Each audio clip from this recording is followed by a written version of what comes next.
दोस्तों बहुत बहुत स्वागत करता हूं आप सभी का। ईरान ने इजराइल के साथ युद्ध का ऐलान कर दिया है। साथ ही साथ ईरान ने अमेरिका को भी, ट्रंप को भी इस समय खुली धमकी दे दी है। उधर जो उत्तर कोरिया है, किम जोंग उन वाला, उसने भी ईरान का समर्थन दे दिया है। और अप्रत्यक्ष रूप से ईरान के साथ चीन भी आ गया है। मिडिल ईस्ट के तमाम देश ईरान के साथ आ चुके हैं। कुल मिलाकर ईरान का पलड़ा इस समय बहुत भारी है। इस समय इजराइल में तबाही मची हुई है। तबाही की तस्वीरें भी मैं आपको दिखाऊंगा। इस समय की ताज़ा खबर यही है कि ईरान के सर्वोच्च नेता आयतुल्ला अली खोमेनी ने इजराइल से युद्ध का ऐलान कर दिया है। साथ ही साथ कह दिया है कि अब ईरान इजराइल पर कोई भी रहम नहीं करने वाला। अमेरिका को भी सीधी धमकी और इजराइल को भी चेतावनी। और साफ तौर से ईरान इस समय इजराइल को माफ करने के मूड में बिल्कुल भी नजर नहीं आ रहा है। तो सबसे पहले आपको बताना चाहते हैं कि ईरान के सर्वोच्च नेता खोमेनी ने क्या कुछ कहा है। उनका बयान देखिए आप। ईरान की जनता अपने शहीदों के खून को कभी नहीं भूलेगी। देश की हवाई सीमा का उल्लंघन करने वालों को माफ नहीं किया जाएगा। हम ना थोपी गई जंग स्वीकार करेंगे, ना थोपी गई शांति। ईरानी राष्ट्र ना तो थोपी गई जंग के सामने झुकेगा और ना ही थोपी गई शांति को स्वीकार करेगा। ये चेतावनी खोमेनी की तरफ से आई है। कुल मिलाकर खोमेनी अब इजराइल को बख्शने के मूड में नजर नहीं आ रहे हैं।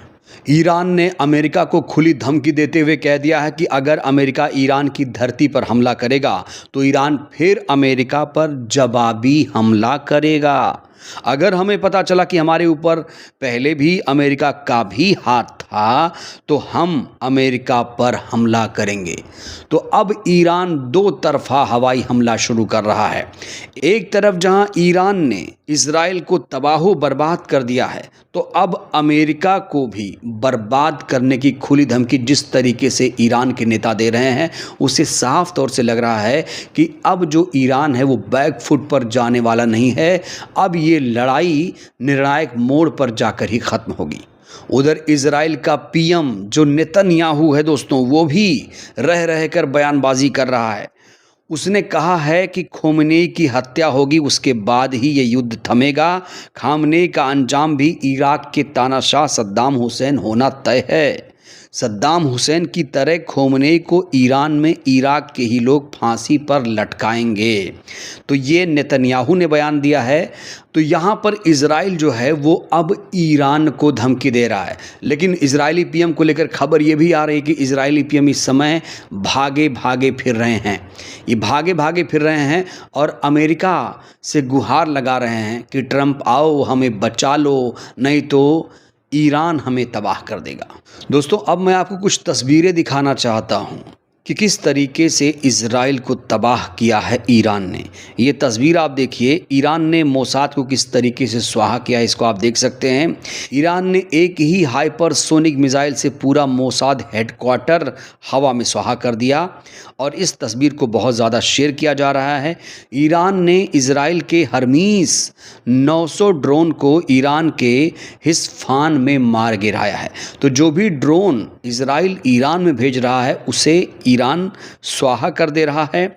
एक और तस्वीर मैं आपको दिखाना चाहता हूं। इजराइल के वेइज़मैन विज्ञान संस्थान की तस्वीरें आप देखिए।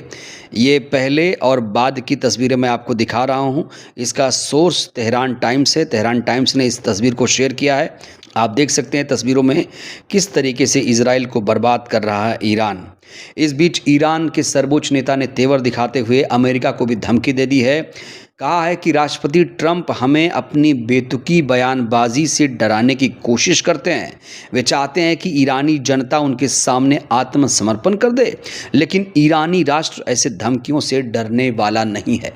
दोस्तों शायद ऐसा पहली बार हुआ है कि किसी राष्ट्राध्यक्ष ने खुले तौर पर खुद को सुपर पावर कहने वाले अमेरिका को धमकी दी है। और अब जो अमेरिका है उसकी दोस्तों पोल खुल गई है। सब जानते हैं कि दो देशों में अमेरिका लड़ाता है। पहले दो देशों को लड़ाता है, उसके बाद हथियार बेचता है और तमाशा करता है। अगर ये रणनीति अमेरिका की पूरा देश समझ गया, पूरी दुनिया समझ गई, तो कहीं भी युद्ध नहीं होगा। कहने को तो कहा जाता है कि तीसरा विश्व युद्ध नहीं शुरू होगा, लेकिन जिस तरीके से कहीं यूक्रेन रूस लड़ने लगते हैं, कहीं इजराइल फिलिस्तीन में युद्ध शुरू हो जाता है, कहीं ईरान और इजराइल लड़ने लगते हैं, तो जो यूएन है वो लगता है सफ़ेद हाथी हो गया है। यूएन का मतलब क्या है? यूएन का वजूद तब तक है जब तक तीसरा विश्व युद्ध ना हो, लेकिन जितने भी युद्ध हो रहे हैं यूएन उसमें क्या हस्तक्षेप कर रहा है, क्या भूमिका निभा रहा है, ये भी अपने आप में एक बहुत बड़ा सवाल है। इस बीच चीनी विदेश मंत्रालय की तरफ से एक बड़ा बयान सामने आया है। अमेरिकी राष्ट्रपति डोनाल्ड ट्रंप ईरान और इजराइल के बीच संघर्ष को भड़काने और आग में तेल डालने का काम कर रहे हैं। तो इस बयान से साफ तौर पर स्पष्ट है कि जो चीन है वो भी कहीं ना कहीं ईरान के समर्थन में आ चुका है, क्योंकि यहाँ पर ट्रंप को ही जिम्मेदार माना जा रहा है। वहीं हमास ने भी अब अमेरिका को भुगतने की धमकी दे दी है। बयान आया है, ईरान पर हमला किया तो अमेरिका को भुगतने होंगे नतीजे। वहीं किम जोंग उन, उत्तर कोरिया के जो तानाशाह हैं किम जोंग उन, उन्होंने भी कह दिया है कि इस लड़ाई में जो ईरान है अकेला नहीं है, इस लड़ाई में तेहरान अकेला नहीं है, नॉर्थ कोरिया पूरी तरह से ईरान के साथ आ गया है। तो मिडिल ईस्ट के तमाम देश ईरान के साथ आ चुके हैं।